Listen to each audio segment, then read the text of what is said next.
you're done there. Hi there, am I started? Yes, I am. I'm talking to myself. I'm talking to you. I'm talking to anybody. Is anybody out there? Hey there. I may be buzzed at the moment. Wow. Hey, I'm talking to Beer Whisperer, and holy freaking cow. Uh, well, here's what happened. Let me explain my day to you. We got off to a start, man. I took Stewart out shopping for beer, and he found this here, the Sam Adams 13th Hour Stout, and here's what she looks like. Big fruity notes. I'm getting serious black licorice kind of anise notes on it. Big raisin. It's a Belgian style Imperial Stout. So yeah, the fruit isn't a surprise. Wow! It was amazing though. The notes are just huge. We went out shopping for beer, and we came back, and I wanted to have a resin that a friend sent us, and he said, well, I can't believe you popped the 9% beer, and I tried to do a video with it, but somehow I messed it up. So rather than just let it go, and after chewing me out for popping a 9% beer, he then proceeded to pop a 9% and a 10% beer at the same time. So within a 30-minute period, him and I drank two 9% beers and one 10% beer. Yeah, well, what ensued was a couple hours later, we had some pizza, and then he passed out and fell asleep for about 4 hours. I was up doing prep during that time, and I had a couple beers and a shot of whiskey, and then he woke up in a seriously drinking mood, and he started just popping Imperial Stout or not Imperial Stout, but Imperial IPA after Imperial IPA, and now we're under Imperial Stout. So, needless to say, the Beer Whisperer is rather buzzed because I didn't sleep for 4 hours in the middle of the day.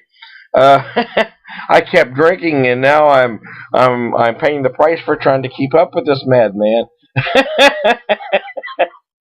But I gotta tell you, I've never had this before. This 13th Hour, and maybe one of my very favorite Sam Adams beers because of its intense complexity. It may not be my favorite style because I do love an Imperial Stout, not necessarily the Belgian end of it because I'm not a big fan of the fruity notes most of the time. But what I am a fan of is a beer that's executed well, whether I appreciate it or not. Does that make sense to you? This isn't my favorite style. The Imperial Stout is, the Belgian version is not. But I can appreciate that this is an incredibly well-made version of what it is. Oh. Wow.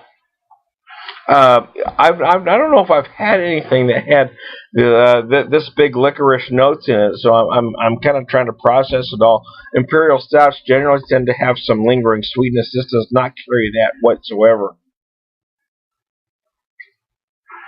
So anyway, obviously I am a little hammered. I'm just looking. So I'm gonna shut this down now. But wow. I actually have to recommend this beer because of the intense complexity of it. There is so much flavors going on. You're just gonna have to try it for yourself. I mean, wow. My scale is simple. It's a buy or no buy, and this is a definitely buy again, without a doubt. Because I don't think you can accurately dissect this thing after one bottle. Do you think? I mean, super insane. With the stew, the Ginger Beast himself. Well, yeah, it's super insane. I mean, it was one of my dream beers that came to the US, and super complex. It is. There is no way you could figure out every flavor in one tasting. Is that right? Mm. Is that accurate? Yeah. It's almost based on the black lager.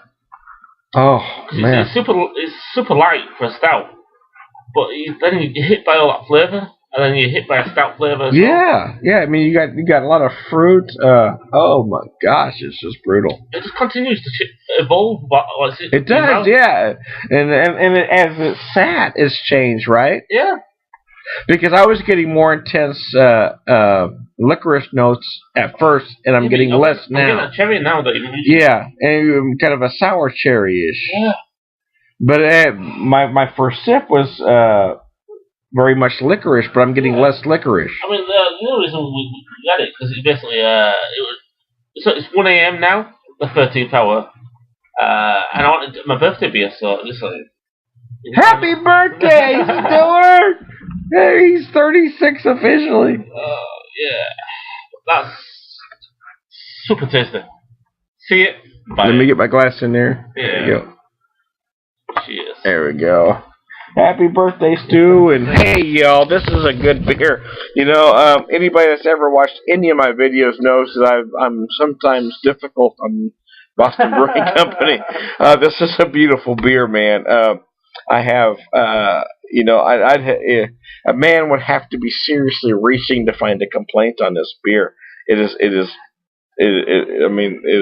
fine. So I'm going to get out of here.